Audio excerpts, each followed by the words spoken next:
There is a particular kind of invisibility that comes with a student visa. Not the kind where you disappear, the opposite, in fact. The kind where you are seen but not accurately, where you are processed, categorized, and filed, and somewhere in that process, the person you actually were gets quietly set aside. Many international students who arrive in the United States were already someone, somewhere. A civil engineer who designed roads in Nairobi, a fintech strategist who built financial models in Seoul, a brand architect who grew companies in Sao Paulo. But the moment they enroll in an American graduate program, all of that history pauses before a single, unforgiving format. The resume, bullet points, GPA, internships, and sentences, carefully erased. When I first met Ken Chester, I could tell immediately that he had spent years reading those erased sentences.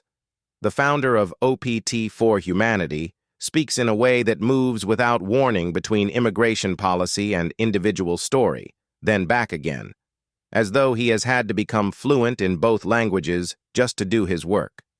Policy and the human beings inside it. Chester did not come to OPT for Humanity through a complicated theory. He came through repetition. He watched, again and again, as OPT students lost opportunities inside an administrative maze that had no obligation to be navigable. A visa problem born from a missed deadline by a single day. A job offer that evaporated because an employer didn't want to deal with the paperwork. The condition of being legally permitted to work while practically having nowhere to go. He moved to close those gaps.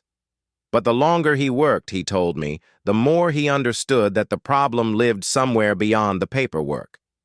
There was a student who came to see him, a licensed civil engineer from her home country, 11 years of professional experience, someone who had managed infrastructure projects serving hundreds of thousands of people. She handed Chester a resume that led with her current GPA. The second line was a part-time job at the campus bookstore. She had done this not out of embarrassment, but because she had been told to, by career centers, by well-meaning peers, by the accumulated common wisdom that said her international experience simply didn't translate. Doesn't translate.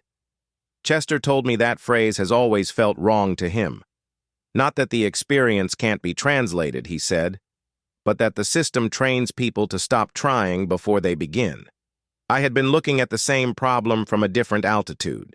bcdW has always been interested in stories that cross borders, between industries, between geographies, between where someone is and where they might go next. Spending years as what I simply call a connector, someone who sees the line between two things that don't yet know they're related, had given me a particular sensitivity to what gets lost in translation and to what translation costs. When Chester and I first met, we recognized almost immediately that we had been approaching the same problem from opposite ends.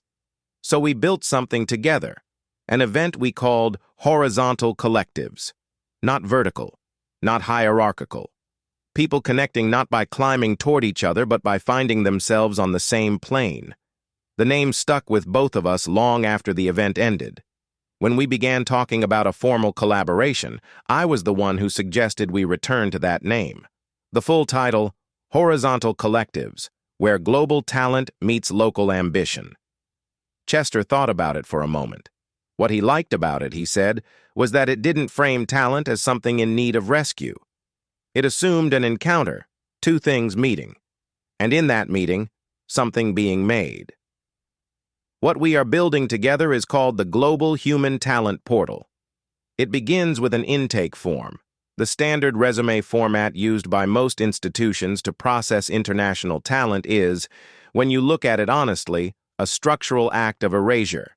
It asks about education and recent employment. It does not ask who someone was before they enrolled. It does not ask where they have lived, what trust-based networks they have built, in which language and cultural context they have operated.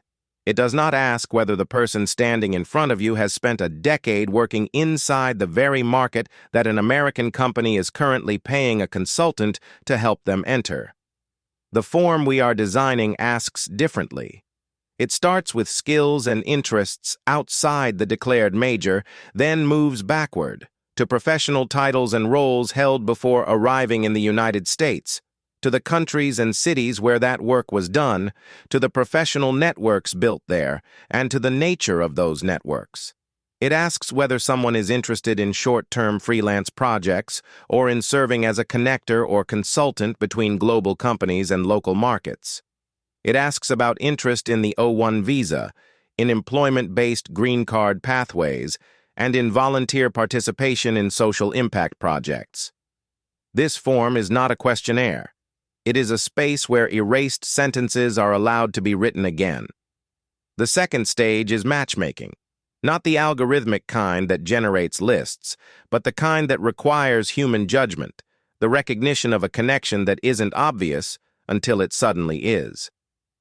Chester was most animated talking about this part. He described the companies that spend considerable resources right now on consulting engagements to help them enter global markets they don't understand.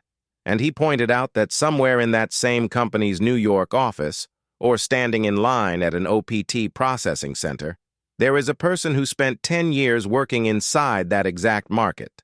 Someone whose network, cultural intuition, and accumulated trust relationships are more precise than any report. And that person is currently being evaluated by their GPA and their internships. Until that irony is resolved, he said, both sides lose. That is what the matching process is for. The third stage is a living portal, not a database that is filled out once and forgotten, but a record that grows as people grow. New projects, completed cases, awards, media coverage, these accumulate into a portfolio. And this is where bcdW's role in the collaboration becomes something more than a media partnership. To apply for an O1 visa, the classification for individuals of extraordinary ability, you need evidence, documentation of exceptional skill, media coverage, recognized achievements, demonstrated contributions to a field. Many OPT students already possess that ability. What they don't have is the file folder, the documentation, what Chester described as evidence in a format that an immigration officer in Washington, D.C. can sit down and read. The interviews, feature stories, and conversations that bcdW publishes are journalism, but they are also infrastructure. To tell someone's story accurately is also to build the evidentiary record for their future. The possibility that good journalism and a strong immigration case might serve the same purpose at the same time, that is, I believe, the most distinctive thing about this collaboration. Near the end of our conversation, I asked Chester one more question. What would he say to a student who heard about this program and felt cautious? Someone who had been taught to keep their head down, to follow the rules, to avoid making themselves complicated? He was quiet for a moment. The rules, he said, were written by people who didn't know you were coming. We're not asking you to break anything. We're asking you to tell the truth about yourself. And this portal might be the first place where that truth is actually useful. I heard that, and I understood what we are trying to build. Not to discover talent, but to restore it. To make visible what was always there. The name Horizontal Collectives still holds. Not up and down, but side by side. Not through hierarchy, but through relationship. People connecting in ways that no visa category, no labor market, no resume format can fully account for. That story is the one we are just now beginning to tell. For more information on the Global Human Talent Portal and the Horizontal Collectives program, contact at AABCDWXYZ Paul.